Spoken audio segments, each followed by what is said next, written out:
And also, unfortunately, I'm super stubborn, so someone telling me to do something doesn't work too well for me. Why shouldn't you be fired? Well, one, I think I've done a really good job here. First of all, when you have this owner, Patrick Dumont, right, you say that he said to the fan he's accepting accountability. Is this a scapegoat move on his part, saying that it really wasn't us, it was Nico Harrison that did it? Or is he truly owning the fact that, yes, this was us, and we compelled Nico Harrison to do this? Who was the person that insisted Luka Doncic needed to go?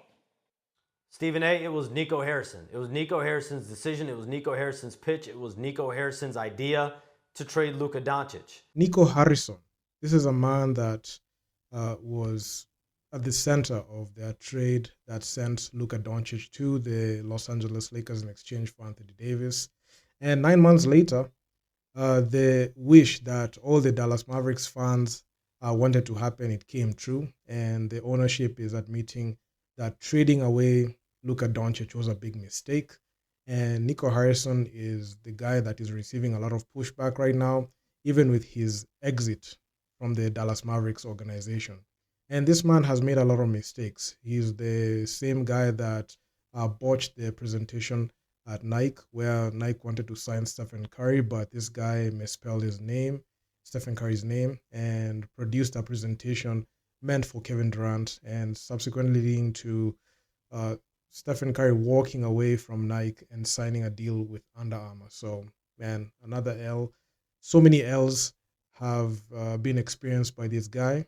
And the biggest one is trading away Luka Doncic to the Lakers. And this one has made him the most hated man in Dallas Mavericks whole fan base. And a lot of times, even in the home games, there are reports that said, the team and the players of the Dallas Mavericks don't like playing home games because of the Fire Nico chants.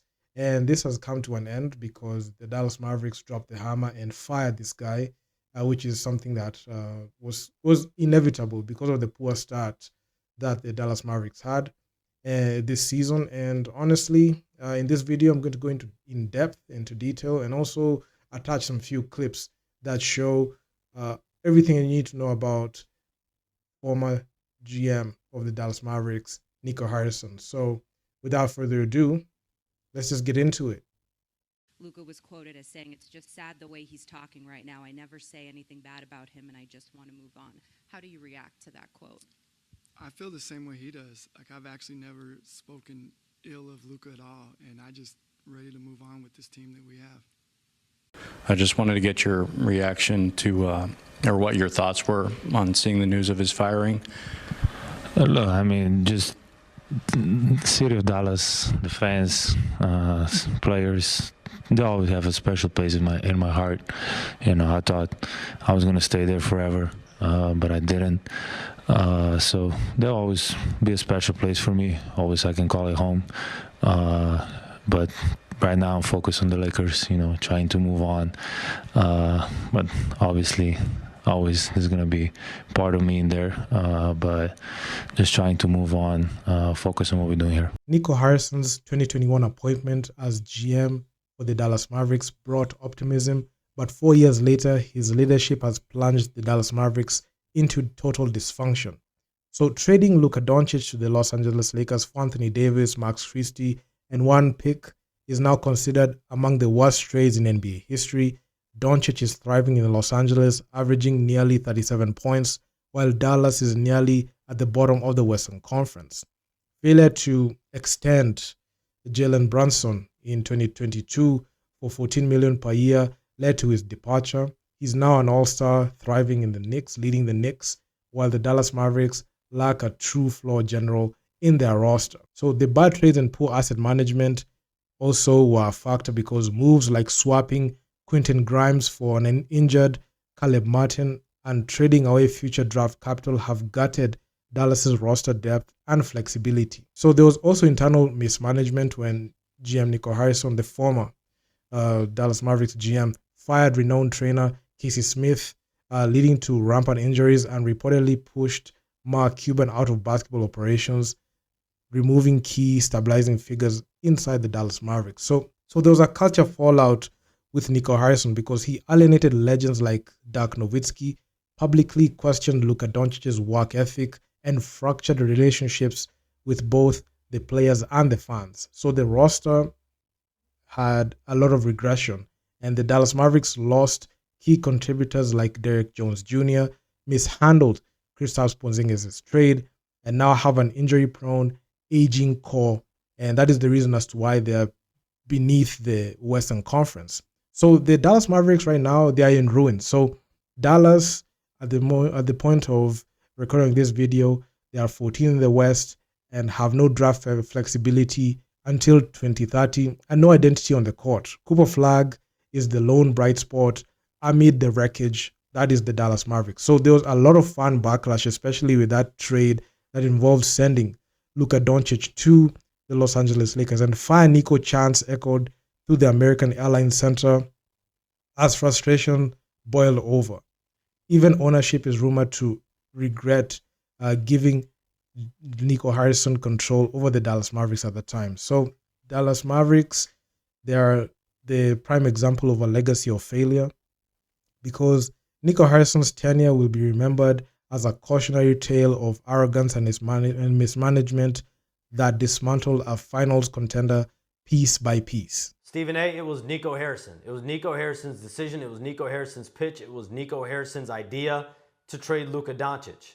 But of course, any move that gets made, Stephen A., you know, if a general manager at any level is making a trade, it is with the blessing and the sign-off of ownership as well. Now, it might have taken Nico Harrison days, weeks to get Patrick Dumont on board, but after the Mavericks made it to the NBA Finals in 2024, I'm told that's when the Patrick Dumont-Nico Harrison relationship, that was the strongest it's ever been. That's when Patrick Dumont, what I'm told, he looked at Nico Harrison as a basketball savant, as someone that when Nico Harrison speaks, when he has an idea, it's basketball gospel. And so when Nico Harrison came to Patrick Dumont with that concept, there was alignment there. Eventually, there was alignment within the front office, alignment with the coach, and that's when you see this transaction take place.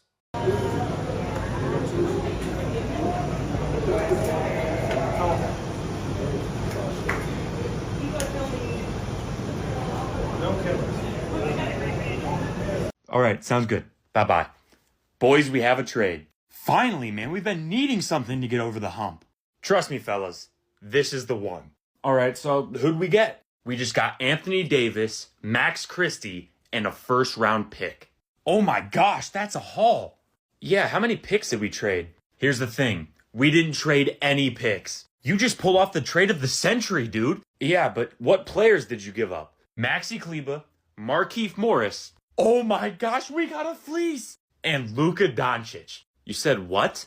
You traded who? I know it sounds bad, but we had to get Anthony Davis. We didn't need Anthony Davis. Look, we needed strength in the front court, and we have Kyrie. That is Luka Doncic, the man who dropped 70 last year. Look, I understand, but this trade makes our team better. Oh my gosh, we're gonna lose our job. Our job? We're lucky if we don't get executed for this. Look, I understand it seems crazy, but people are gonna look back on this and think that you are the dumbest man to ever walk the earth. Yeah, I resign, bro. Hey, good luck, man. I'm out. When you were kicking the idea of this trade around, and you had various scenarios planned in your head, did the anger and outrage from the fan base, has that exceeded what you were kind of planning for? Yeah, good question. I did know that Luka was important to the fan base. I didn't quite know it to what level, but really the way we looked at it is, you know, if you're putting a team on the floor that's Kyrie, Clay, PJ, Anthony Davis, and Lively, we feel that's a championship caliber team, and we would have been winning at a high level, and that would have quieted some of the outrage. And so unfortunately we weren't able to do that, so it just continued to, you know, go on and on.